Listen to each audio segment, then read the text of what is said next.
Hey everybody, it's Josh and Tommy back at Watch Hill Proper. This week we're going to review the 2024 Old Forester Birthday Bourbon. It's our favorite release of the year. Yes, sir. Every year.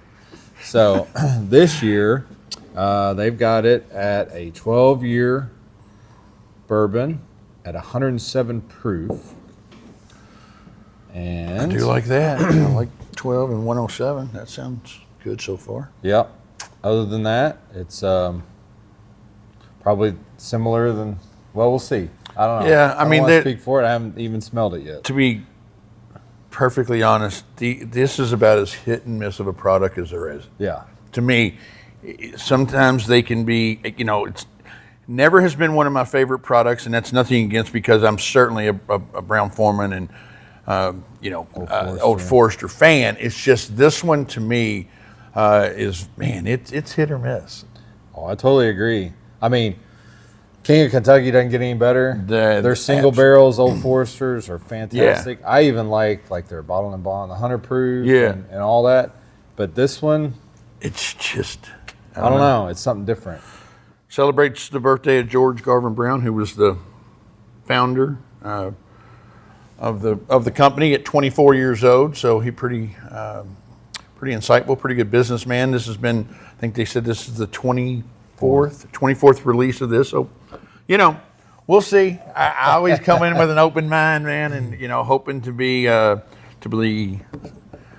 surprised. Is the word I'm looking for. Yeah. So we'll see. Yeah, there's only a few of these that I would even drink, but a lot of it I think is by if this was a $50 bourbon, it wouldn't be that. For sure. We wouldn't scrutinize it as heavily, but being a $200 bourbon, you can never find it. It's at times hit, $700-800 on secondary. Which is just crazy. And people stand in line. It's just one of those things. It's kind of like, it's not really that good. You know what I mean? To drink, but it's a collectible. The bottle's awkward. Yeah.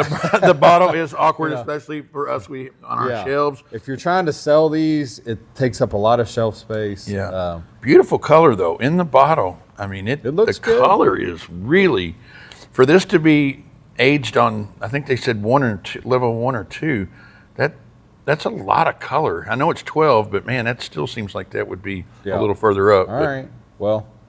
Oh, and there it is. What? It smells like birthday bourbon to me. It does, man. I'm serious.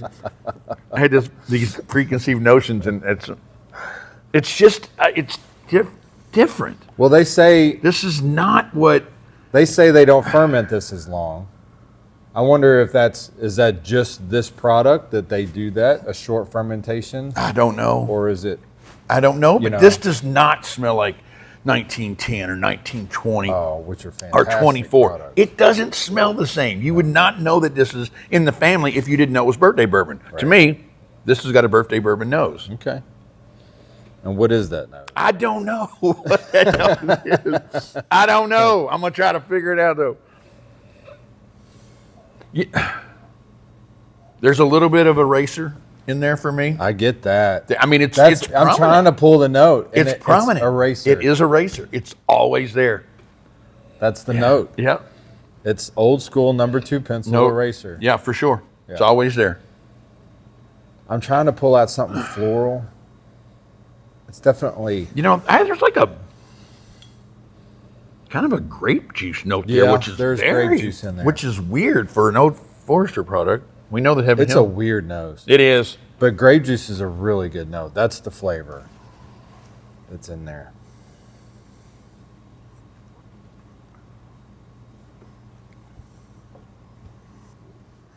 So I'm gonna kind of do the good and the bad and the ugly on this one. I think is how I'm gonna do it.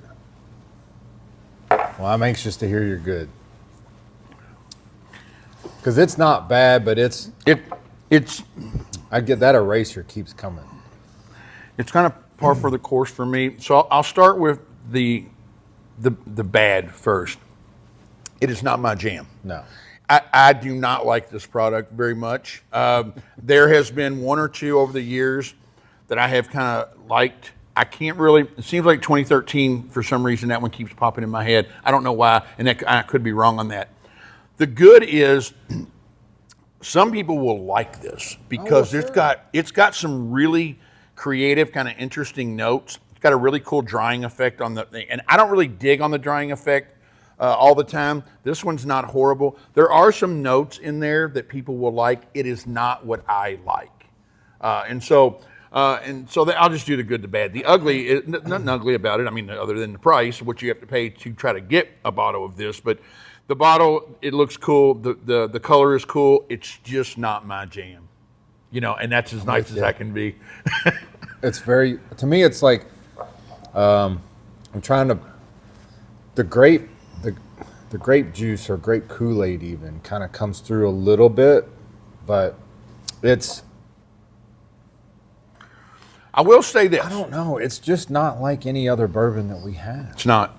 I don't know if it's floral. I can't pull the notes. This one, okay, another bit of good. This one is better than some of the ones that I've had. So it's not, like I say, I think the people who really dig on these will really like this. It's just, it doesn't fit my palate very well compared to, some of the other products. But I mean, that distiller series of theirs, I mean, is just some of the finest whiskey. 1920, for that to still be readily available, it's just crazy. I totally agree. Love it. And this is not that. This is not that. No, it's not.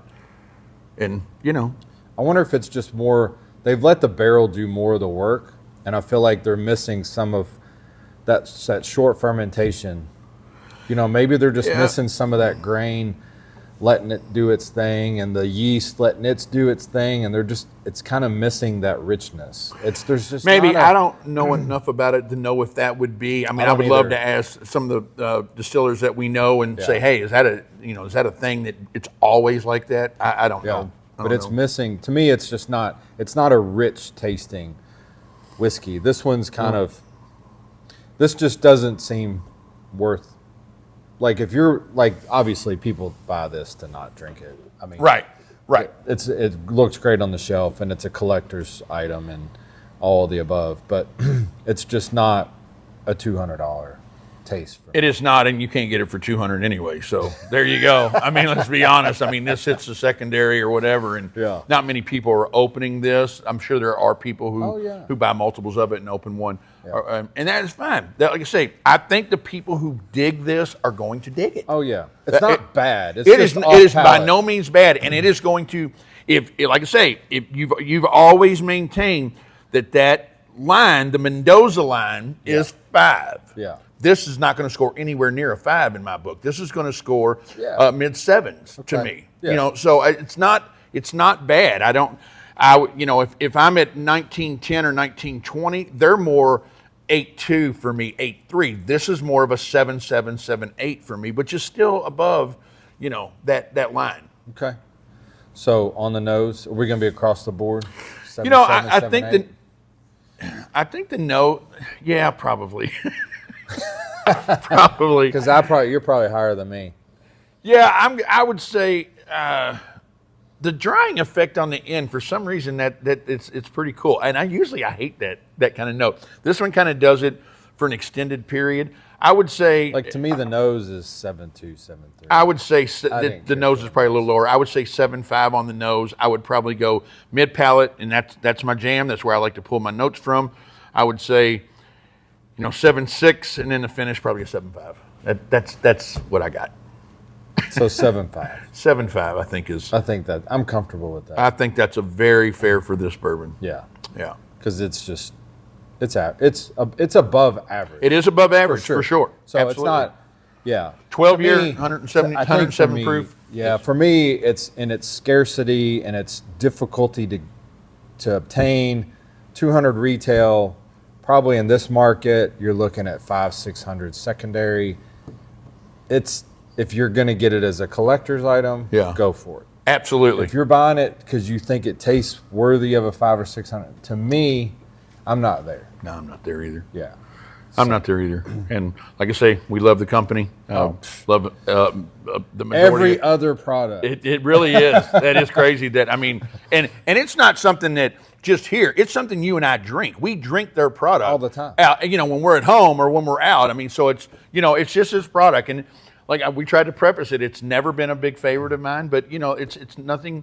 Yeah. It's not offensive, and those who like it will probably like it. Yeah, Old Forester's always my palate. Oh yeah, for just sure. Not this one. It's different. I don't know. It is. We'll have to have Elizabeth explain it to us. What's going on here? Yeah. Well, I mean, if they're trying to do something unique, they are pulling. They are pulling it off. It's definitely off profile. Yeah. So, but it's 7.5. I mean, it's solid. It's solid. It's solid for sure. So if you can find you a bottle, get you one, and it definitely looks good on the shelf. It does. So the packaging is second to none. Always been impeccable for sure. So, sounds good. So there's our review of 2024 birthday bourbon.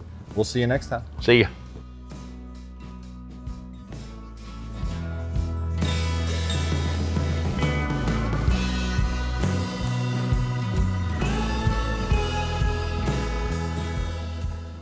Hey guys, I'm Tommy. This is Josh. We're the owners of Watch Hill Proper.